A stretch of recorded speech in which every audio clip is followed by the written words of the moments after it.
Hey, let's talk a little bit about emotional regulation and how that impacts our learners.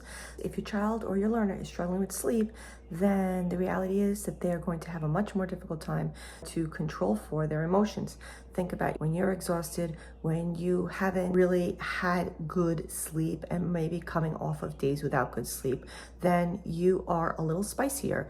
You might be a little bit more prone to lose your temper. And the same thing goes for your learners. Let's talk a little bit about some of the things that you can do while you're trying to improve sleep for that child or that learner to help them regulate their emotions. So a few things to think about, and these are going in no particular order, is you want to have routine. Now, of course, if you have seen any of my webinars or if you have done any of my long form here on sleep, I talk a lot about the fact that there is great value in the routine. Lots of that in other videos, so I'm not going to go over it here. However, routine does create predictability. It helps to create a sense of regulation because we know what's coming. We don't feel like we are antsy about what's coming. And it does also help promote calm. So you do want to stick to some form of routine throughout the school day, within your home. Try and find some semblance where things have an order. Now, the second thing would be you want to scaffold. So by scaffolding, that means that you're going from events that maybe are high energy to calm energy. So let me give you for an example. In a school district, if you are in a cafeteria and you're having lunch, there's usually a lot of energy going around. Tons of kids, people are running around, yelling, food might be flying, whatever. We go from that to let's start doing science work. That may be difficult. If you have a learner who is struggling with regulation, then going from that high energy to something that's hyper-focused is going to be a struggle. Put something in between, put a layer. So they go from that maybe to spending a few minutes in the counselor's office working on a puzzle and checking in, and then they move on to science. The same thing can be done at home. If you're coming from a high energy activity, let's say they were at the park and they're running around and you want to get them down to homework or you want to get them to a lesson because there's a provider coming, then do something in between to help them regulate down. Make time to practice regulation.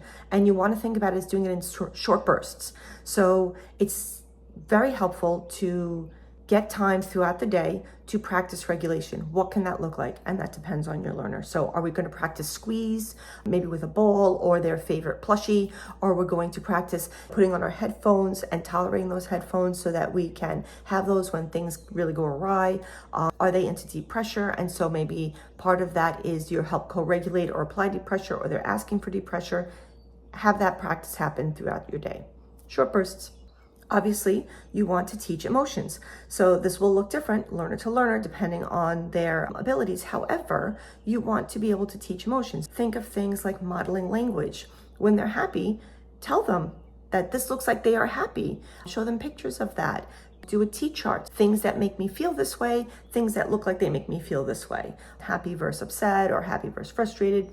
Use visual icons, picture cards, file folder games, social stories. All of that will help to build up a relationship between that and emotions. Teach a behavioral response. What does that mean? Start to teach the concept of maybe safe hands, where they squeeze their hands together if they're frustrated in lieu of hurting themselves or maybe reaching towards other people. Another concept could be just hands down. Sometimes I see in schools where they have like a little mat on the table or an icon card, and we're teaching just a response to hands down. You want to remember that for these, you want to teach these when they're not elevated. So you don't want your learner to be elevated and that's the first time you have safe hands and you try to model that. That's really not going to be as effective. Just like where we are pre-teaching other concepts, you want to take the opportunity to also teach this concept when they are not elevated and can follow your instruction and do so and receive reinforcement for that.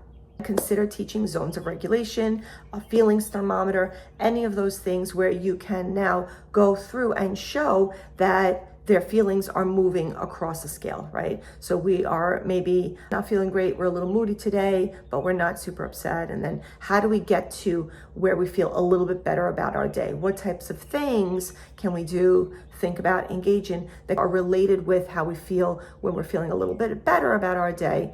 And how can we do that? You want to do this throughout the day and relate different activities to how they're feeling, how their mood is, and help them to associate with these feelings are completely typical to have let's feel our feelings, but then how can we respond when we're feeling our deepest feeling, our biggest feelings? Teach role playing. Understand the contexts that either upset them or that they're struggling with, and then build role play around that so they can practice this and practice responses to this in a safe environment when they're not fully triggered.